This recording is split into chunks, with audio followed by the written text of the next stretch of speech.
Hi friends, welcome to not వైద్యం. ఈరోజు మనం చాలా మంది కూడా అడుగుతున్నారు, 30 సంవత్సరాల తర్వాత మేము మ్యారేజ్ చేసుకోకపోతే మా యొక్క లైంగిక సామర్థ్యం అనేది తగ్గిపోతుంది, దీనికి కారణం ఏంటి అని చాలా మంది కూడా అడుగుతూ ఉంటారు.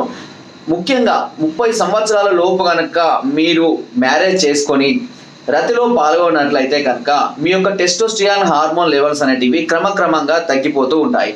కారణం ఏంటి అంటే టెస్టోస్టిరాన్ హార్మోన్స్ లెవెల్స్ అనేటివి అధికంగా టీనేజ్లో ఉన్నప్పుడు ఎక్కువగా రిలీజ్ అవుతూ ఉంటాయి.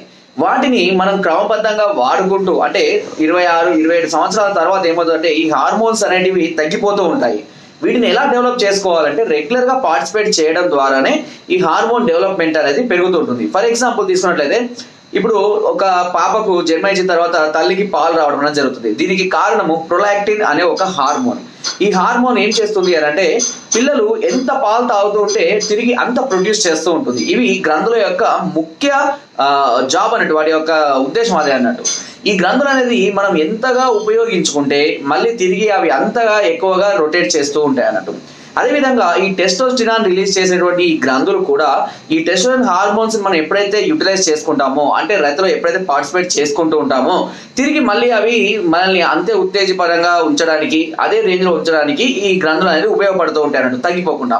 సో వీటి తగ్గిపోయే స్టేజ్ అనేది 27-28 ఈ ఏజ్ నుంచి కొద్దిగా తగ్గుతుంది. మరి తగ్గకుండా ఉండాలి అంటే ఆ ఏజ్ లో పెళ్లి చేసుకొని రతిలో పాల్గొంటూ రోజు ఆ హార్మోన్స్ కనుక ఖర్చు చేస్తున్నట్లయితే తిరిగి మళ్ళీ హార్మోన్స్ అనేటివి జనరేట్ అవుతూ ఉంటాయి. అయితే చాలా మంది కూడా జాబ్ లో సెటిల్ అవ్వాలనో లేదా ఇంట్లో సమస్యల వల్లనో ఇంట్లో చెల్లెకో అక్కకో మ్యారేజ్ అయ్యేదాకా ఆగలనో కొంతమంది 30 సంవత్సరాల దాకా కూడా మ్యారేజ్ చేసుకోకుండా ఉంటారు. సో దీనివల్ల ఏమవుతుందంటే వాళ్ళ యొక్క సామర్థ్యం అనేది కొంతమందిలో క్రమక్రమంగా తగ్గిపోతూ ఉంటుంది. 30 సంవత్సరాల తర్వాత పెళ్లి చేసుకున్న తర్వాత పూర్తి స్థాయిలో వాళ్ళు రతిలో పాల్గొనలేక ఇబ్బంది పడుతూ ఉంటారు. సో ఇలాంటి సందర్భాల్లో చాలా మంది కూడా ఇబ్బంది పడే మెయిన్గా కారణం ఇదే.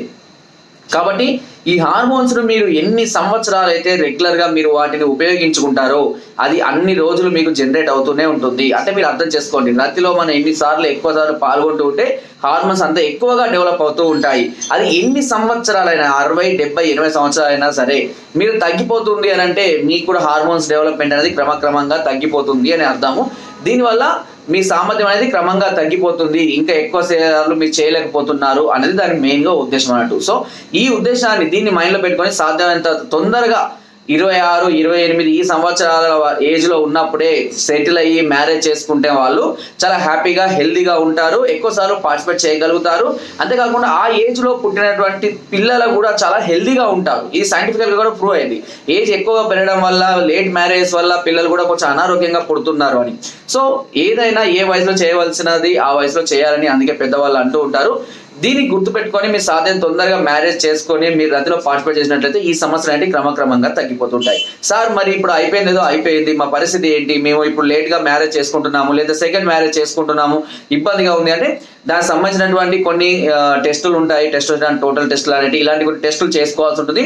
ఈ టెస్టుల ద్వారా మీ సామర్థ్యం ఎంతవరకు ఉంది, ఇప్పుడు హార్మోన్ డెవలప్మెంట్ ఎలా ఉంది, అది ఎంతవరకు హార్మోన్స్ రిలీజ్ చేస్తున్నాయని దాని గురించి తెలుసుకున్న తర్వాత మీకు సంబంధించినటువంటి సలహాలని సూచనల్ని ట్రీట్మెంట్స్ అనేవి మేము అందించడం అనేది జరుగుతుంటుంది. మీరు కనుక ఇలాంటి సమస్యలతో బాధపడుతుంటే ఒకసారి నన్ను సంప్రదించడానికి ప్రయత్నం చేయండి. మాది వరంగల్ డిస్ట్రిక్ట్ పరకాల. పూర్తి డీటెయిల్స్ అన్ని కూడా కింద డిస్క్రిప్షన్లో ఇస్తాను. రాలేని పరిస్థితిలో ఉంటే పైన స్క్రోల్ అవుతున్న నెంబర్కి ఫోన్ ద్వారా లేదా వాట్సాప్ ద్వారా నన్ను సంప్రదించి మీ సమస్యను తెలియజేసి మీకు అవసరమైనటువంటి టెస్టులు చెప్తాను. ఆ టెస్టులు కూడా చేసి ఆ రిపోర్ట్స్ పంపించినట్లయితే మీ సమస్యకి సూటబుల్ అయ్యే మెడిసిన్ని నేను తయారు చేసి లేదా సలహాల్ని సూచనల్ని కూడా మీకు అందించడం జరుగుతుంది. తద్వారా ఈ సమస్య నుంచి చాలా త్వరగా బయటపడి మళ్ళీ తిరిగి మీరు కొంత వయసు వెనుకకు వచ్చి ఆ సామర్థ్యాన్ని తిరిగి పొందే అవకాశం కూడా ఉంటుంది. ఆయుర్వేదంలో ఎంతో అభివృద్ధి చెందింది. ఇప్పుడు చాలా మంది కూడా ఆయుర్వేదం వైపే మొగ్గు చూపుతున్నారు. బికాస్ ఏంటి అంటే అలోపతిక్ సైడ్ ఎఫెక్ట్స్ కి భయపడి ఎక్కువగా ఆయుర్వేదం వైపే ఇప్పుడు మొగ్గు చూపుతున్నారు. ఇలాంటి సమస్యలకు ఎస్పెషల్గా ఆయుర్వేదం చాలా చక్కటి దీర్ఘకాలిక పరిష్కారాలని అందించడం అనేది జరుగుతుంది. సో మీకు ఎలాంటి సలహాలు కావాలన్నా సూచనలు కావాలన్నా నాకు వెంటనే సంప్రదించండి. నా వీడియో కనుక మీకు నచ్చినట్లయితే ఒక లైక్ చేయండి, షేర్ చేయండి అండ్ సబ్స్క్రైబ్ చేయడం మాత్రం మర్చిపోవద్దు. మీరు చేసే లైక్ షేర్ నాకు మరింత మోటివేషన్ అందిస్తుంది. Thank you.